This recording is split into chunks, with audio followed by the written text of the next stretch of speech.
Hello, I'm Martin Smith and this is your UFX Markets Week in Review. Today we'll cover some of the major financial events of the past week and discuss how they impact the global currency markets. But before we cover headlines of the week, let's look at last week's risers and fallers.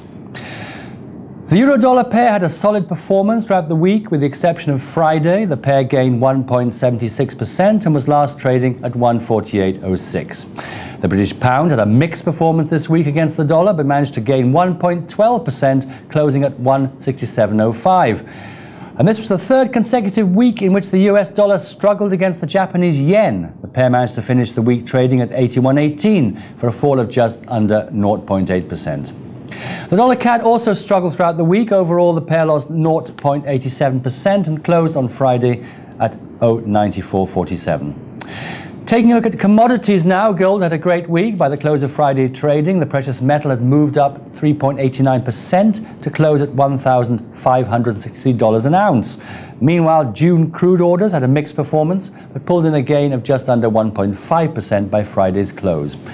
The orders were last trading at $113.74 a barrel.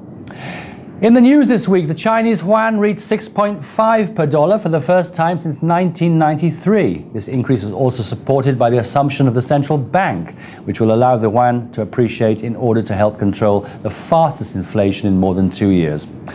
This marks the 7th consecutive week of gains for the Chinese currency. This is also the yuan's best run since July 2008. It can be noted that China generally allows their currency to appreciate in the run-up to meetings with the US. This recent appreciation comes on the heels of Vice Premier Wang Qishan's visit to Washington in May, where he will hold talks with Treasury Secretary Timothy Geithner.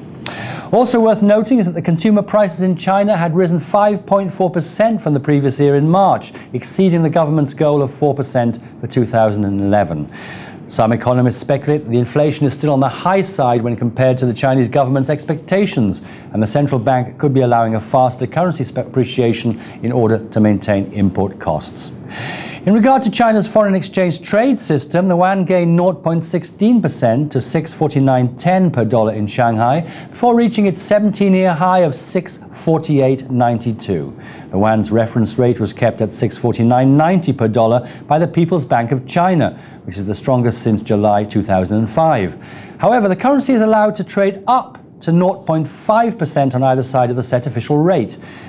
In news from the US Treasury Department plans to exempt the foreign exchange of forwards and swaps from a majority of the derivative rules needed under the Dodd-Frank Act.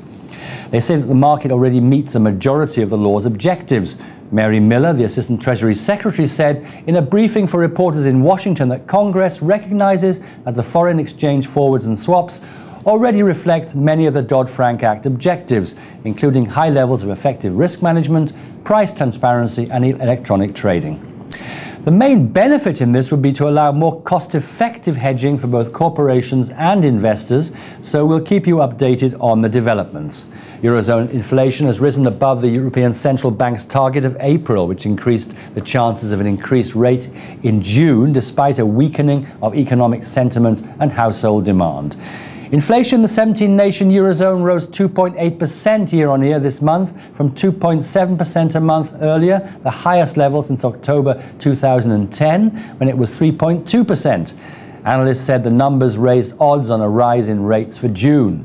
The ECB raised its main interest rate from record lows of 1% to 1.25% in April, mostly on concern of the impact on consumer prices, including rising costs of energy and food. Well, that's all we have time for today. We hope you enjoyed our weekly review and you'll join us next week. Until then, be sure to visit us at ufxmarkets.com. And for UFX Markets, I'm Martin Smith. Good luck and happy trading.